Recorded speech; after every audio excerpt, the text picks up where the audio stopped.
Hey guys, Anfield here with another Ranger video. Originally, I had intended to make a much bigger and more encompassing guide for both Awakening and Succession Ranger post changes after all classes received a few global lab updates. However, as we are yet to receive the so-called bond system update for Awakening skills, and because console is about to get Succession at the time of this video, I've decided to refocus this video just for Succession Ranger. I'm going to try and at least address some of the basics first so that new players to Ranger can learn from this video before moving on to the more advanced aspects of the class. To get started, let's talk about the pre-Awakening and how it connects skills together in the kit. Your most important ability to do this is Ultimate Evasive Shot, which has an absolute variant that you will also take. However, there is no prime version for Succession, so you'll only have absolute evasive shot in the end. This skill allows the animation cancels of the bow to operate properly. Now, I can tell you the inputs here for PC. I can't help you for console. Obviously, you would have Xbox inputs and then you'd have PS4 inputs. So for those guys, sorry, at least the theory will be correct, if not the inputs, which are PC. So, for example, we'll talk about Will the Wind, which can only be used by pressing Shift plus Q together, which is just a standing animation for Will the Wind. But if you have Ultimate Evasive Shot, you can use the moving animation with either directional keys A or D, and then adding F. You can also use a more advanced cancel, which is Shift plus Q plus left mouse button, and then A or D for direction. Another important ability it affects is Blasting Gust, which is normally just a wind-up ability, which roots you in spot. With Ultimate Evasive Shot though, it can be turned into a successful moving attack, and so that's obviously much more practical because it allows actual kiting. When leveling a Ranger, you will likely spam the skill Evasive Explosive Shot, which is just a directional key plus your right mouse button, and then you add left mouse button for the arrow attack. Provided you can sustain your mana through pots though, or maybe a perfume or crystal. It is very mana hungry. This is until you get Ultimate Evasive Shot. At that point, you'll be able to use Will of the Wind also to grind, as well as when you hit level 46, you can get Ultimate Charging Wind, which is the first level of the popular named skill Shotgun. It also has Extreme Charging Wind and the Absolute and Prime variants too. In order to do Shotgun most effectively, it should be procced after another skill using Spacebar. Blasting Gust and Will of the Wind are great for this, for example. So if you press Q plus W plus left mouse button together, and then press spacebar after releasing or holding those keys, you will activate a forward Blasting Gust and then Shotgun. Will of the Wind, for example, can be used by pressing, let's say, A or D for directional, and then an F button, and then spacebar. So that'll do Will of the Wind, then Shotgun. I should mention quickly though that although at this point you shouldn't have Riding the Wind, if you do take it later, you will need to release the directional key before pressing spacebar to avoid activating Riding the Wind instead of Shotgun. You should also take the flow Breath of the Air 1 for Shotgun cancels. Now with the core basics done, let's talk about Succession PvE leveling and grinding quickly. For early leveling, you'll want to pick up Prime Descending Current level 56, which is actually worth using, whereas regular Descending Current is not. So since you want to train that, you'll have to free up some skill points so that you can level Descending Current to get to the Prime variant. At level 57, you get a new level of that, and at level 58, you get Prime Ultimate Descending Current. This is where the power of the skill really shines in PvE against weaker mobs. Since you won't be able to use much more of the powerful skills that come at 59 and 60, Descending Current along with your pre-awakening skills will serve as a good filler. You can, at level 57, learn the first prime variant of Penetrating Wind, which is also powerful in PvE. However, this requires more complex inputs than before, and if you want to learn this early, then you can, and continue to watch the guide through the PvP section to learn how to use it. Once you hit level 59, you can hit Prime Ultimate Blasting Gust, which is significantly more powerful over the pre-awakening variant, which you would never use. It provides high damage output and a super armor once you finish the wind-up, and it has a KD on the last hit. I recommend using this skill from the hotbar though. It can be cancelled faster by pinpoint, but also pinpoint interferes with some other skills if it's not locked. I personally prefer to lock it, but it's up to you. The Prime Awakening skills are largely useless in PvE until the endgame, but you can get Prime Regeneration early if you want the attack speed from it. When you reach level 60, be sure to get Prime Extreme Charging Wind, which is Succession variant of Shotgun.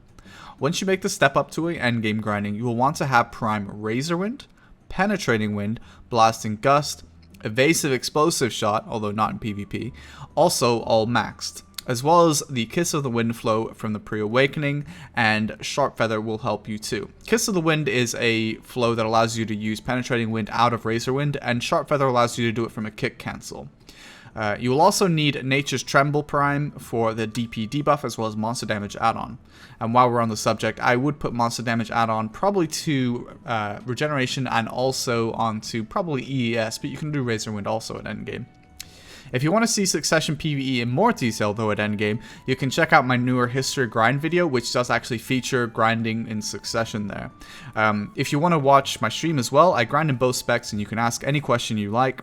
There's also plenty of Ranger Succession PvE videos floating around, people doing like 1 hour sessions to count their trash. Alright, time for PvP. So those of you watching in preparation for console Succession release that have good AP already, you're about to absolutely blast people. I can't imagine a world where Succession exists without Caphras supporting DP to counter the Succession damage, but here you go.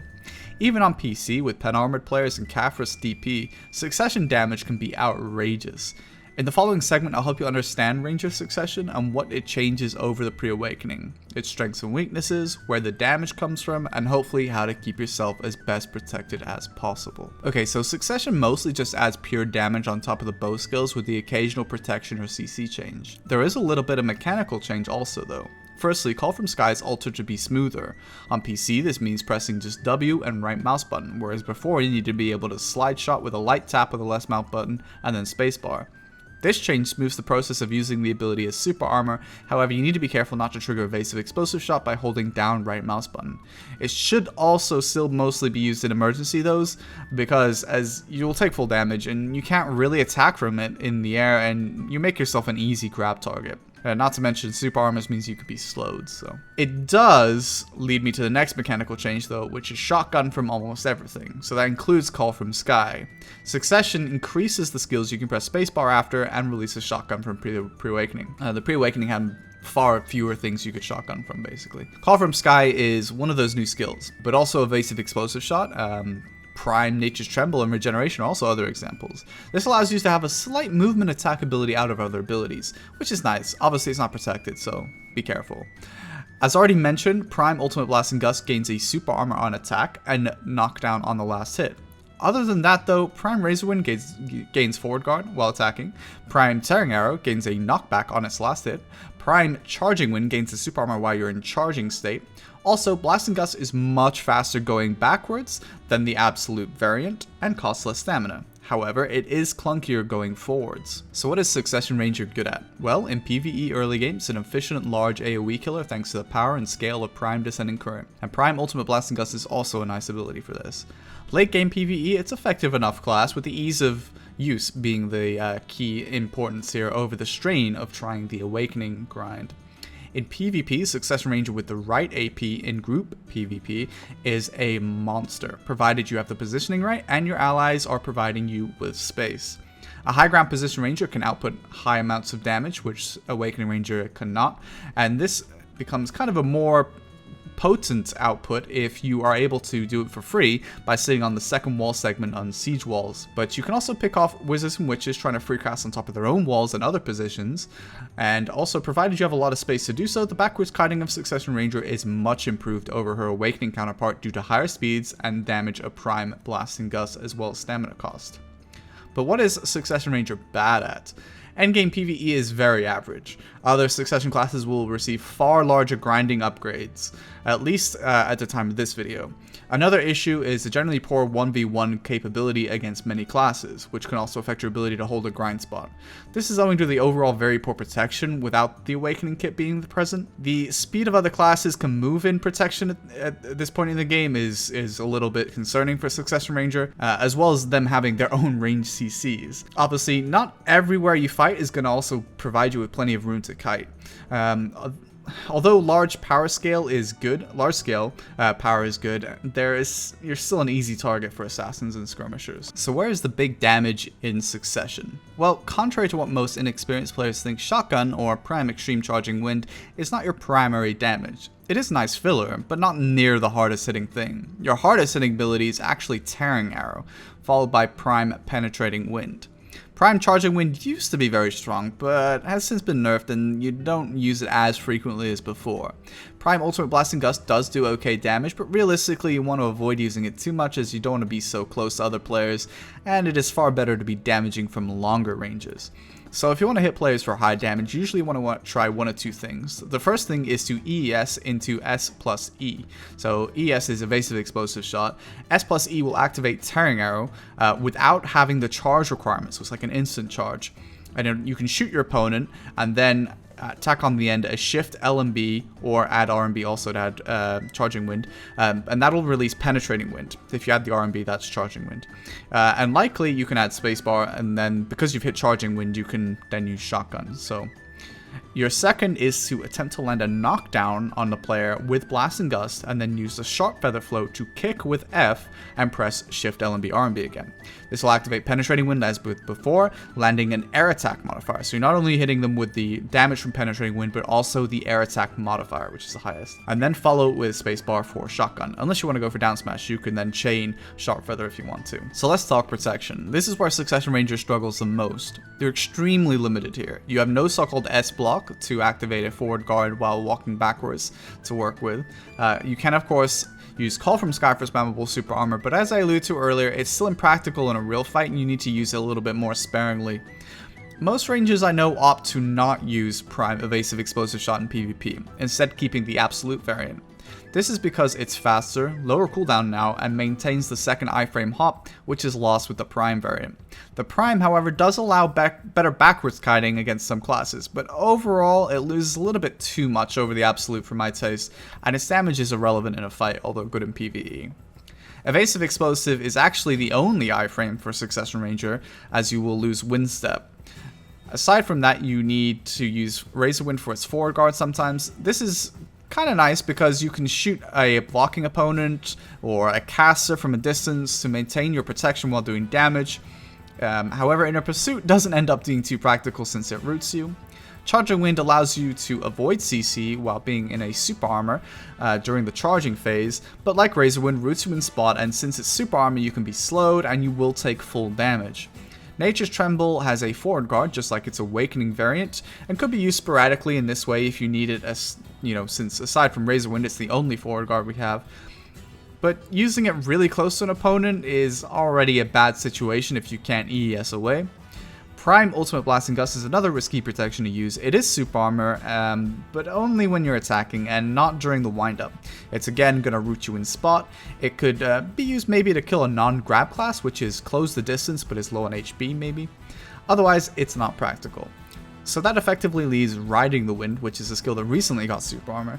This actually makes it decent now and can be used to expand the distance you move after, for example, 2 EESs in protection and tack a protected movement onto some other skills too, since you can use Riding the Wind from some other abilities. It might take some getting used to though, and if you haven't used it before, it does interfere with some of the classic inputs for Shotgun as I mentioned earlier, so just be careful and get some practice. So looking at a live sort of setting here, we've got an engage here by an assassin class. I try to ES array, but it's on cooldown and you can't get to this. I couldn't get to the second hop in time. If I had, I would have been safe, but fortunately the DK there is there to help me out, so I just did I was right next to him, so I might as well just do a Tremble into a Shotgun there, which is again, like I said, Shotgun flows from a lot of Succession abilities. So you see I put my weapon away here just to save a little bit of stamina. I've got no threat at the time when I was doing it, so I was okay to do that. Just move a little bit faster. Succession doesn't really have good movement. So there you can see Sharp Feather damage on that player there who got killed. So that's, like I said, Penetrating Wind doing a lot of damage. I'm going to attack Penetrating Wind at the end of this Razor Wind, which I'm using just for close range protection. But because Penetrating Wind resets on cooldown, so if you use Penetrating Wind while it's cooling down, it actually resets the cooldown time. It's really annoying. That was EES twice into Riding the Wind and then Shotgun at the end of Riding the Wind. That's something I definitely recommend you learn how to do.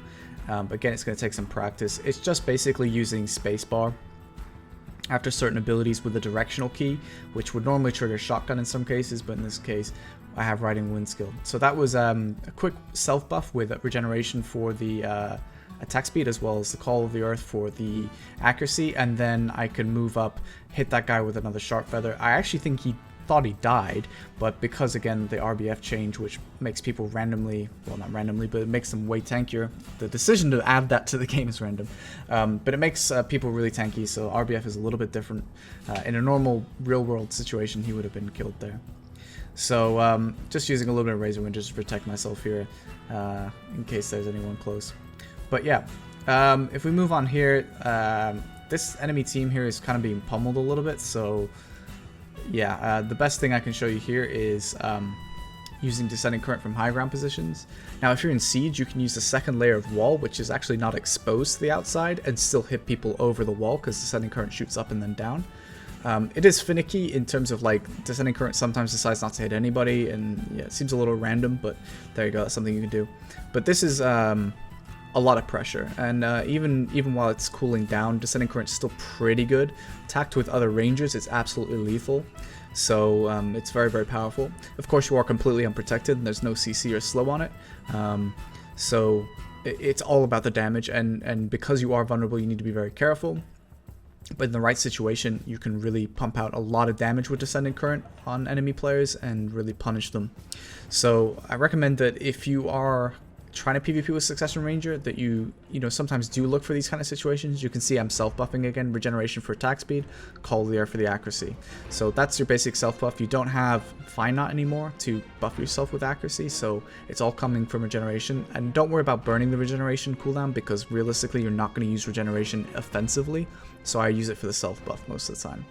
So you can see here I'm just pressuring a lot of them, and you can see some of them even inside the little thing there being hit, which is why Descending Current's weird. It sometimes doesn't hit things that you expect it to hit, and then sometimes it hits things that, I mean, it doesn't, or it shouldn't hit. I don't know. It's kind of weird. But there you go. That's Descending Current. I mean, the pressure from the bow is quite high with Descending Current, and it's weird because I remember when Succession was first added to PC, you know, going back to using Descending Current was weird. We haven't used Descending Current unironically since like 2016, so having it actually be a practical skill now, there you go, see self buffs again, is really nice.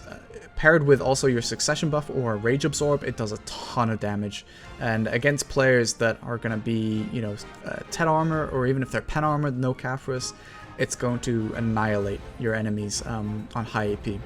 So Descending Current I highly recommend if you can get a nice position, but of course that doesn't mean you should neglect the other skills. Like I said, they do a lot of damage, and we'll show you some more examples of those. So there you can see EES into Tearing Arrow, Penetrating Wind, big damage, caster dead, nice. There I'm just trying not to die. I had ES on cooldown, so it was a very scary situation. Throwing a little bit of damage into a warrior. Warriors are hugely tanky now after the modifier change. However, if you're on console, until there's Caphras, you really won't have to worry about any class being tanky. So just looking for a high ground position, see if there's any Descending Current damage. There wasn't, so I'm just going to drop down anyways. So this situation, I look for a Sharp Feather, but because it's a DK and he moves so far so fast, I wasn't able to land the kick damage. I'm not sure what that Zerk was trying to do, but you could see the damage just before that EES was able to do once again. Now this is interesting. This is a good position for, like, if your allies are in the thick of a fight and the enemies are melee engaged like this, just throw out Descending Current damage and whatever else you might need. If there's a single target, you could keep Descending Current, or you can use Razor Wind. It's up to you.